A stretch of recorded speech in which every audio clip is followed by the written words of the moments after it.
आज के इस वीडियो में हम ओनली उन म्यूचुअल फंड्स की बात करेंगे जिन्होंने कि रेस्पेक्टिव कैटेगरीज में लास्ट 1 ईयर में सबसे बेस्ट रिटर्न्स बना कर दिए हैं, जिसमें हम सभी कैटेगरीज के top 5 funds in last 1 year देखेंगे। साथ ही हम लास्ट 5 ईयर्स के रिटर्न्स भी देखेंगे, जिससे कि हमें ये आइडिया लगेगा कि जो फंड रिसेंट में अच्छा कर रहे हैं क्या वो लॉन्ग टर्म में भी अच्छी परफॉर्मेंस दिखा पा रहे हैं या नहीं। तो चलिए दोस्तों, सबसे पहले बात करते हैं लार्ज कैप फंड्स की, जहां पर यदि लास्ट 1 ईयर के बेस्ट फंड्स की बात करें तो यहां पर फर्स्ट फंड आता है Invesco India large cap fund, second fund है Baroda large cap fund, third है Bandhan large cap fund, fourth Nippon India large cap fund और फिफ्थ है जेएम लार्ज कैप फंड। आप यहां पर साइड में इनके लास्ट 1 ईयर के रिटर्न्स को भी देख सकते हैं, जहां पर मैंने इनको रैंक वाइज लिखा है। अब बात करते हैं लास्ट 5 ईयर्स में किन लार्ज कैप फंड्स ने बढ़िया परफॉर्मेंस दिखाई है। तो लास्ट 5 ईयर्स में Nippon India large cap fund first रहा है, सेकंड पर ICICI Prudential blue chip fund रहा है,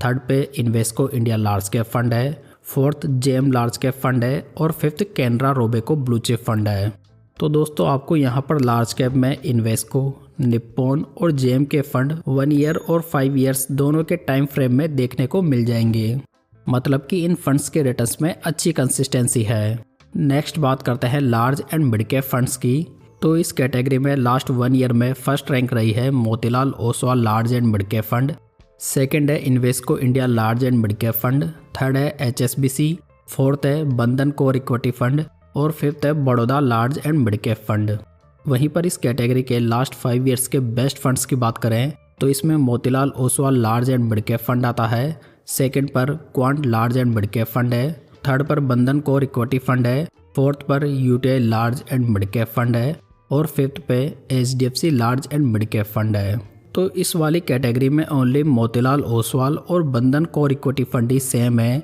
जबकि बाकी सभी फंड्स चेंज हो चुके हैं। खास बात यह है कि यहाँ पर Motilal Oswal large and mid cap fund 1 year और 5 ईयर्स दोनों के टाइम फ्रेम में फर्स्ट रैंक अचीव कर पाया है। अब बात करते हैं फ्लेक्सी कैप कैटेगरी की, जिसमें कि लास्ट 1 ईयर में Motilal Oswal flexi cap fund first रहा है, सेकंड पर है JM flexi cap fund, third है bank of India flexi cap fund, fourth है एचएसबीसी फ्लेक्सी कैप फंड और फिफ्थ है Edelweiss flexi cap fund. Last 5 years के बेस्ट फंड्स की बात करें तो यहाँ पर फर्स्ट है JM flexi cap fund, second है Parag Parikh flexi cap fund, third है HDFC flexi cap fund, fourth है Franklin India flexi cap fund और फिफ्थ है PGM India flexi cap fund. तो दोस्तों, फ्लेक्सी कैप कैटेगरी में only JM flexi cap fund दोनों list में शामिल है, मतलब कि 1 ईयर वाली लिस्ट में जो फंड्स शामिल है वो अपनी रिसेंट परफॉर्मेंस की वजह से है, जबकि 5 साल वाले फंड्स कंसिस्टेंट परफॉर्मेंस के बेसिस पर इस लिस्ट में शामिल हुए हैं। खास बात यह है कि पराग पारिक, एचडीएफसी और पीजीएम इंडिया जैसे सरीके फंड लास्ट 1 ईयर में थोड़े अंडर परफॉर्म कर रहे हैं। चलिए अब बात करते हैं मल्टी कैप फंड्स की, जिसमें कि फर्स्ट रैंक है बड़ौदा मल्टी कैप फंड की, सेकंड है Kotak multi cap fund, third है Invesco India multi cap fund, fourth है Nippon India multi cap fund और फिफ्थ है ICICI Prudential multi cap fund. वहीं पर मल्टी कैप के लास्ट 5 ईयर्स के बेस्ट फंड्स की बात करें तो इसमें फर्स्ट है क्वांट एक्टिव फंड, सेकंड है Mahindra Manulife multi cap fund, third है Nippon India multi cap fund, fourth है बड़ौदा मल्टी कैप फंड और फिफ्थ है Invesco India multi cap fund. तो यहाँ पर लास्ट 1 ईयर के बेस्ट परफॉर्मर कोटक और आईसीआईसीआई के multi cap funds last 5 years की लिस्ट से बाहर है, लेकिन सबसे शॉकिंग है क्वांट एक्टिव फंड, जो कि लास्ट 5 ईयर्स का नंबर 1 फंड था, लेकिन लास्ट 1 ईयर में वो टॉप 5 में भी शामिल नहीं हो पाया है। चलिए अब बात करते हैं मिड कैप कैटेगरी की, जिसमें कि लास्ट 1 ईयर में फर्स्ट रैंक है Motilal Oswal mid cap fund की, सेकंड है Invesco India mid cap fund, third है इडलविस मिड कैप फंड, फोर्थ है एचएसबीसी मिड कैप फंड और फिफ्थ है ITI mid cap fund. Last 5 years के बेस्ट मिड कैप फंड्स देखें तो यहाँ पर भी मोतीलाल फर्स्ट रैंक पे है, सेकंड पर है quant mid cap fund, third पर है इडलविस मिड कैप फंड, फोर्थ पे है PGM India mid cap fund और नंबर 5 पे है निप्पॉन इंडिया ग्रोथ फंड।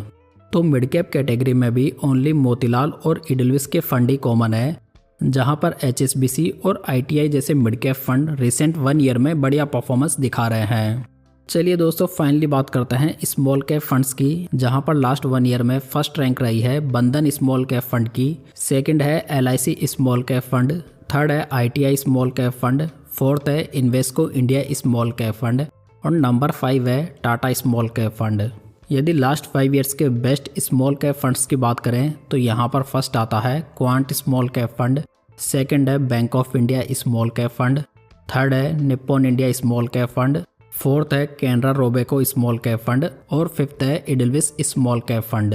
तो स्मॉल कैप कैटेगरी जो कि सबसे ज़्यादा वॉलेटाइल कैटेगरी होती है, उसमें दोनों लिस्ट में से एक भी फंड कॉमन नहीं है, मतलब कि यहाँ पर 10 के 10 फंड अलग हैं। इसी वजह से स्मॉल कैप कैटेगरी में बेस्ट म्यूचुअल फंड फाइंड कर पाना काफ़ी मुश्किल काम होता है। तो दोस्तों इस पूरे डिस्कशन से कुछ कंक्लूजन निकल कर आए हैं, जिसमें कि सबसे पहले यह है कि हमने यहाँ पर सभी कैटेगरीज के इतने सारे म्यूचुअल फंड्स डिस्कस किए, जिसमें कि हमें इंडिया के सबसे बड़े फंड हाउस SBI का एक भी फंड देखने को नहीं मिला है, जो कि काफ़ी ज़्यादा शॉकिंग है। साथ ही क्वांट फंड हाउस के फंड्स जो कि पिछले 4-5 साल में बढ़िया परफॉर्म कर रहे थे, वो पिछले 1 साल में अंडर परफॉर्म करते हुए दिखाई दे रहे हैं। साथ ही साथ पिछले 1 साल में बिग फंड हाउसेस के फंड्स के बजाय छोटे फंड हाउस के फंड्स बेटर कर रहे हैं, जिसमें कि इन्वेस्को और एडलविस के फंड्स मेनली लीड कर रहे हैं। दोस्तों SBI फंड हाउस के अलावा ICICI और HDFC के फंड भी काफ़ी कम है, जो कि टॉप परफॉर्मिंग म्यूचुअल फंड्स में शामिल हुए हैं।